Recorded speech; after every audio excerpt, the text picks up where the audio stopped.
ఈ సంవత్సరం JNTU Kakinada 2026 AP set conduct చేస్తుంది. ఇంజనీరింగ్, అగ్రికల్చర్ మరియు ఫార్మసీ కోర్సెస్లో ప్రవేశాల కోసం ఈ ఎంట్రన్స్ టెస్ట్ కండక్ట్ చేయడం జరుగుతుంది. ఇది AP state council for higher education వారు జేఎన్టీయూ కాకినాడకి కండక్ట్ చేయమని చెప్పినందువల్ల మేము జేఎన్టీయూ కాకినాడ చేస్తుందండి. నెంబర్ ఆఫ్ రిజిస్ట్రేషన్స్ సంబంధించి ఆల్రెడీ మీకు నెంబర్స్ చెప్పున్నాము. అందులో ఒక మనవి ఏంటంటే నెంబరు కొంచెం 1-2 చేంజ్ అవుతూ ఉంటాయి. కారణం ఏంటంటే పిల్లలు స్ట్రీమ్స్ ఇంజనీరింగ్ పెట్టబోయి అగ్రికల్చర్ పెట్టబోయి ఇంజనీరింగ్ అటువంటి స్టిల్ ఇంకా మా దగ్గరికి మెయిల్స్ ద్వారా వస్తున్నాయి రిక్వెస్ట్. అవి సరి చేయటం మూలాన 1-2 నెంబర్లు అటు ఇటు షిఫ్ట్ అవుతూ ఉంటాయి. సో ఇంజనీరింగ్ స్ట్రీమ్ ఎలాగ 12 నుంచి 15వ తారీఖు మరియు 18వ తారీఖు మే కండక్ట్ చేస్తున్నాం. అగ్రికల్చర్ అండ్ ఫార్మసీ 19-20 మొత్తం 14 సెషన్స్ వచ్చాయండి. సో ఈ డీటెయిల్స్ మనం క్యాండిడేట్స్కి సంబంధించి సమాచారం ఇవ్వాల్సినవి ఏంటంటే, క్యాండిడేట్స్ వాళ్ళు మ్యాండేటరీగా సెంటర్కి తీసుకువెళ్ళవలసిన డాక్యుమెంట్స్ ఏంటంటే హాల్ టికెట్, వాళ్ళ ఐడెంటిఫికేషన్ ప్రూఫ్ అండి. ఐడెంటిఫికేషన్ ప్రూఫ్ పాస్పోర్ట్ కావచ్చు, హాల్ టికెట్, వాళ్ళ 10+2 ఆర్ ఇంటర్మీడియట్లో వాళ్ళకి ఇచ్చిన ఐడి కార్డు కానీ, ఓటర్ ఐడి కానీ, ఆధార్ కార్డు కానీ, డ్రైవింగ్ లైసెన్స్ కానీ ఇటువంటివన్నీ తీసుకుని వెళ్ళవచ్చు. Ball point pen rough work చేసుకోవటం కోసం. టెస్ట్ కంప్యూటర్ బేస్డ్ టెస్ట్ కాబట్టి ఈ పెన్ను రఫ్ వర్క్ చేసుకోవడానికి అవసరం అవుతుందని. సో క్యాండిడేట్స్ హాల్ టికెట్ మస్ట్గా తీసుకుని వెళ్ళాలి. ఆ హాల్ టికెట్ వేరే వాళ్ళకి ట్రాన్స్ఫరబుల్ కాదు. ట్యాంపరింగ్ ఆఫ్ హాల్ టికెట్ కూడా ఉండకూడదు. అది డిస్క్వాలిఫికేషన్కి లీడ్ చేస్తుంది. క్యాండిడేట్స్ 2 గంటల ముందు పరీక్షా సమయానికి 2 గంటలకు ముందు అక్కడ చేరితే మంచిది. ఎందుకంటే సెంటర్ గురించి వాకప్ చేసుకుని వెళ్ళటానికి సౌలభ్యం ఉంటుంది. మరియు 1.5 అవర్ ముందు నుంచి సెంటర్లోకి వాళ్ళకి ఫ్రిస్కింగ్ చేసుకోవడానికి అలౌ చేస్తూ ఉంటారు. స్టూడెంట్స్ 2 గంటల ముందు ఉండటం అనేది అడ్వైజబుల్ అండి. సో మార్నింగ్ సెషన్ 9 గంటల నుంచి 12 గంటల వరకు జరుగుతుంది. ఈవినింగ్ సెషన్, ఆఫ్టర్నూన్ సెషన్ 2 నుంచి 5 గంటలకు అయిపోతుంది. సో ఈ సమయంలో 1 నిమిషం లేటుగా వచ్చిన క్యాండిడేట్స్ని అలౌ చేయండి. అంటే మార్నింగ్ సెషన్కి 9 గంటలకి ముందే వచ్చేయాలి, దాటితే 1 నిమిషం అయినా అలౌ చేయాలనేది మాకు ఇన్స్ట్రక్షన్స్. అలాగే ఈవినింగ్ సెషన్కి 2 గంటల ముందే రావాలి లోపలే, దాని తర్వాత అలౌ చేయరు.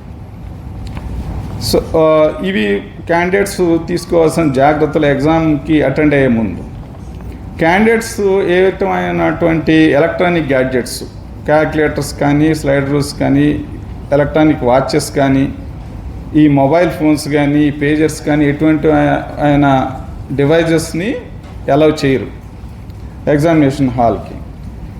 సో వాళ్ళు ఎటువంటి అన్ఫేర్ మీన్స్లో కూడా ఏమీ చేయకూడదు. డిసిప్లిన్డ్గా ఎగ్జామ్ రాయాలి. అటువంటి ఏమన్నా ఉన్నాయని కనుక ఏమన్నా గమనించడం జరిగితే చీఫ్ సూపరింటెండెంట్ గారు వాళ్ళు మాకు సమాచారం ఇస్తారు. వాళ్ళకి required punishment as per rules ఇవ్వటం జరుగుతుంది. క్యాండిడేట్స్కి మనకు గైడ్లైన్స్ ఏంటంటే, వాళ్ళు హాల్ టికెట్ రాగానే డౌన్లోడ్ చేసుకోగానే వాళ్ళ పేరు, date of birth, gender, category కరెక్ట్గా పడ్డాయో లేదో చూసుకోవాలి. తర్వాత వాళ్ళ హాల్ టికెట్ నుంచి గమనించవలసిన విషయాలు ఏమిటంటే, టెస్ట్ సెంటర్ ఎక్కడ, ఏ డేట్ను పడింది, టైమ్ ఆఫ్ ఎగ్జామ్, ఏ సెషన్, మార్నింగ్ సెషనా, ఈవినింగ్ సెషనా. మాకు వచ్చే ప్రాబ్లమ్స్ ఏంటంటే, నేను చూసుకోలేదు సార్, నేను ఈ ముందు సెషన్కి వెళ్ళాల్సింది ఇప్పుడు వచ్చాను, ఇటువంటివన్నీ జరుగుతూ ఉంటాయి. సో అటువంటివి స్టూడెంట్స్ జాగ్రత్తగా ఉండాలని మేము మీ ద్వారా కోరుతున్నాము. ఎప్పుడైనా ఎగ్జామ్ జరుగుతున్నప్పుడు ఇన్విజిలేటర్స్ హాల్ టికెట్స్ చూపించమంటే వాళ్ళు హాల్ టికెట్స్ ప్రొడ్యూస్ చేసి వాళ్ళ క్యాండిడేచర్ని ప్రూవ్ చేసుకోవాల్సి వస్తుంది. ఒక్కసారి ఎగ్జామ్ స్టార్ట్ అయిపోయిన తర్వాత ఉదయం అయితే 9 గంటలకి, ఆఫ్టర్నూన్ 2 గంటలకి, ఎగ్జామ్ పరీక్షా సమయం ముగిసేంత వరకు వాళ్ళని బయటికి అలౌ చేయరు. సో క్యాండిడేట్స్ బ్యాగేజీ అవన్నీ ఏమీ ఎగ్జామినేషన్ సెంటర్లోకి అలౌ చేయరు. వాళ్ళు పరీక్ష రాసేటప్పుడు డిసిప్లిన్డ్గా ఉండాలి. ఏ విధమైన స్మోకింగ్ కానీ ఈటింగ్ ఆఫ్ థింగ్స్ కానీ కాఫీ కూల్ డ్రింక్స్ ఇటువంటివన్నీ ఏమీ ఉండవు. ఎప్పుడైనా ఎగ్జామ్ రాసేటప్పుడు ఏమైనా టెక్నికల్ ప్రాబ్లం వస్తే అబ్జర్వర్ గారు ఇమీడియట్గా ఇన్విజిలేటర్ ఉంటారు, అబ్జర్వర్ గారు ఉంటారు, చీఫ్ సూపరింటెండెంట్ గారు కూడా ఉంటారు. వాళ్ళ దృష్టికి తీసుకెళ్తే వాళ్ళు ఆ ప్రాబ్లమ్ సాల్వ్ చేసి వాళ్ళకి తగిన విధంగా సమయాన్ని కరెక్ట్గా అడ్జస్ట్ చేస్తారు. ఇంకా ఏమైనా క్వైరీస్ ఉంటే స్టూడెంట్స్ డైరెక్ట్గా వెబ్సైట్, ఒక ఆథరైజ్డ్ వెబ్సైట్ cets.apc.ap.gov.in ఆ వెబ్సైట్ నుంచి మాత్రమే వాళ్ళ సమాచారాన్ని అథెంటిక్ ఇన్ఫర్మేషన్ కింద తీసుకోవాలి. ఇంకా మాకు హెల్ప్ లైన్ సెంటర్స్ ఉన్నాయండి. హెల్ప్ లైన్ సెంటర్లో మాకు నెంబర్స్ కూడా ఉన్నాయండి. అవి కూడా ప్రొవైడ్ చేసాము మీకు ఇచ్చిన దానిలో. ఆ నెంబర్స్కి వాళ్ళు కాల్ చేయొచ్చు. తర్వాత ఈ టెస్ట్ మాస్టర్ చెప్పినట్టు, చైర్మన్ గారు చెప్పినట్టు కంప్యూటర్ బేస్డ్ టెస్ట్ అండి. ఇది పూర్తిగా ఆన్లైను. ఇంజనీరింగ్ అయితే 160 క్వశ్చన్లు ఉన్నాయి. అగ్రికల్చర్ కూడా అండ్ ఫార్మసీకి కూడా 160 క్వశ్చన్స్ ఉంటాయండి. ఇంజనీరింగ్లో అయితే 80 క్వశ్చన్లు మ్యాథమెటిక్స్, 40 క్వశ్చన్లు ఫిజిక్స్, ఫాలోడ్ బై 40 క్వశ్చన్లు కెమిస్ట్రీ. అలాగే అగ్రికల్చర్ ఫార్మసీకి బయాలజీ 80 క్వశ్చన్లు, అంటే బాటనీ 40 క్వశ్చన్లు, జువాలజీ 40 క్వశ్చన్లు, ఫాలోడ్ బై ఫిజిక్స్ 40 క్వశ్చన్లు ఉంటాయండి. తర్వాత 40 క్వశ్చన్లు కెమిస్ట్రీ. ఈ విధంగా 160 క్వశ్చన్లు ఉంటాయి, 3 గంటల సమయం. సో విద్యార్థులు వీటిని జాగ్రత్తగా టైంని సద్వినియోగం చేసుకుని అన్ని క్వశ్చన్స్ ఆన్సర్ చేసే ప్రయత్నం చేయవలసిందని మీ ద్వారా కోరుతున్నాం. ఈ పరీక్షా విధానంలో ఒకటే కరెక్ట్ ఆన్సర్ ఉంటుందండి. 4 ఆప్షన్స్ ఇస్తారు, మల్టిపుల్ చాయిస్ క్వశ్చన్స్ ఉంటాయి. క్వశ్చన్ ఉంటుంది తెలుగులోను ఇంగ్లీష్లోను 2 మాధ్యమాల్లో క్వశ్చన్స్ ఉంటాయండి. 4 ఆప్షన్స్ ఇస్తాం, 1 2 3 4 ఆర్ ఏబిసి 1 2 3 4 ఇచ్చుకుంటాం. వాటిలో ఏదో ఒక ఆన్సరే కరెక్ట్, ఒకటే ఉంటుంది, 2 కరెక్ట్ ఆన్సర్లు ఉండవు. విద్యార్థి ఏదైతే మోస్ట్ కరెక్ట్ సూటబుల్ ఆన్సర్ అనుకుంటాడో దాన్ని ఆన్సర్గా పెట్టవలసి వస్తుంది. నెగిటివ్ మార్కింగ్ ఏమీ లేదండి ఇందులో, అదొకటి ముఖ్య గమనిక. కొంతమంది భయపడుతున్న నెగిటివ్ మార్కింగ్ ఉంటుందని, అట్లా కొంచెం ఉంటుంది. అది కూడా ఒకసారి వాళ్ళకు మనవి చేస్తున్నాం. ఈ క్యాలిక్యులేషన్స్ అవన్నీ లెక్కలు ఉంటాయండి ఇందులో. అవి వర్కౌట్ చేసుకోవడానికి రఫ్ షీట్స్ సెంటర్లోనే విద్యార్థులకు ప్రొవైడ్ చేస్తారు. అవి వారు రఫ్ వర్క్ చేసిన తర్వాత మళ్ళీ వాళ్ళు వెళ్ళిపోయేటప్పుడు ఇన్విజిలేటర్కి అప్పచెప్పి వెళ్ళాలి, అవి తీసుకుని వెళ్ళకూడదు. అదొక ముఖ్య గమనిక అండి.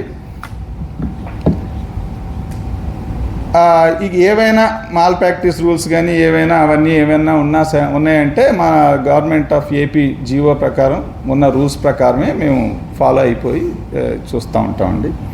తర్వాత విద్యార్థులు ఏమన్నా టెస్ట్ కొత్తగా అనిపిస్తే దానికి ముందు మార్క్ టెస్ట్ అని మేము వెబ్సైట్లో ఆల్రెడీ ఉందండి. దాని తాలూకు లింక్స్ కూడా మీకు ఇచ్చిన డేటాలో ఉన్నాయండి. ఆ లింక్స్ క్లిక్ చేయగానే వాళ్ళు టెస్ట్ ఒకటి ఎనేబుల్ అవుతుందండి. వాళ్ళు అసలు ఎన్విరాన్మెంట్ ఎలా ఉంటుంది ఓపెన్ చేయగానే ఇన్స్ట్రక్షన్స్ టు ది క్యాండిడేట్స్, తర్వాత డిక్లరేషన్ ఉంటుంది, ఐ హియర్ బై డిక్లేర్ అని చెప్పి, ఆ డిక్లరేషన్ ఐ కన్ఫర్మ్ అంటారు.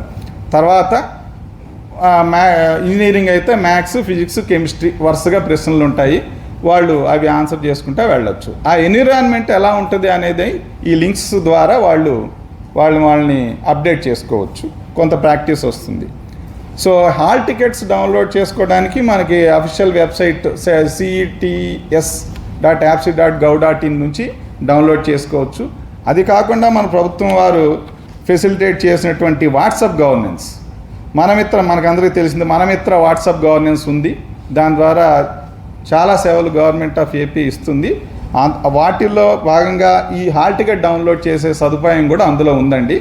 ఆ నెంబర్ కూడా మీకు ఉన్నదే, పాతదే, 9552300009. ఆ నెంబర్ నుంచి హాయ్ అని కొట్టగానే వాళ్ళు సర్వీసెస్ ఎనేబుల్ అవుతాయి. అందులో డిఫరెంట్ సర్వీసెస్ ఉంటాయి. ఆ సర్వీసెస్లో విద్యకు సంబంధించిన సర్వీస్ అని కొట్టగానే, విద్యా సర్వీసెస్ అని కొట్టగానే హాల్ టికెట్స్ డౌన్లోడింగ్ అని ఒకటి వస్తుంది. అందులో డిఫరెంట్ సెట్స్ ఉంటాయి. ఈఏపీ సెట్ అనేది క్లిక్ చేస్తే మీ కుర్రవాడి రిజిస్ట్రేషన్ నెంబరు తర్వాత డేట్ ఆఫ్ బర్త్ అడుగుతుందండి. అవి ఫీడ్ చేయగానే హాల్ టికెట్ డౌన్లోడ్ అవుతుంది. ఆ హాల్ టికెట్లో విద్యార్థి మళ్ళీ ఒకసారి చెప్పేది ఏంటంటే అతని పేరు, డేట్ ఆఫ్ బర్త్, కేటగిరీ, ఆ వివరాలన్నీ కరెక్ట్గా ఉన్నాయో లేదో చూసుకుంటారు. తర్వాత దానిలో ఒక సెంటర్ లొకేషన్ మ్యాప్ కూడా ప్రొవైడ్ చేయటం జరిగింది. సో ఈ వివరాలు వాళ్ళు గమనించి ఎగ్జామ్కి బాగా సన్నద్ధమయ్యి బాగా రాసి పెర్ఫామ్ చేయాలని మీ ద్వారా వాళ్ళని కోరుతున్నాను.